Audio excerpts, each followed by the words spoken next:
तर मित्रांनो, मी आहे डॉन. तर आज मी फिरायला जाणार होतो विट्याला. त्यावर हे मांजर बघा कसं बसले पायातून. आमचा दोस्त बघा बॉक्स घेऊन आलाय आता. तर आम्ही फिरायला जायच्या तयारीत होतो. म्हणलं आता तिसरा मित्र बघायचं काय करतोय. तर तेव्हा अजून चड्डीला बेल्ट घालतच बसलेला. हे बघा बेल्ट कसा घालतोय आणि हे बघत बसलेलं त्याला.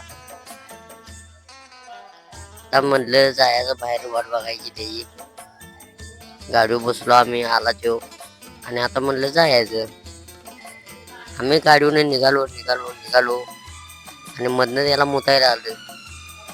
नंतर 5 मिनिटं थांबलो, डायरेक्ट विट्यात गेलो आम्ही. नॉनस्टॉप वडापावच खायला लागलो डायरेक्ट. तिथनं वडापाव खाऊन झाल्यावर आम्ही लगेच डोंगरावर निघालो. आणि डोंगरावर गेल्यावर आमचा दोस्त बघा, हे बघा व्हिडिओ करताना आमच्या मागे कुत्र पण लागले. तिथनं परत माझा मूड होता गाणं म्हणायचा. बघा कशी काय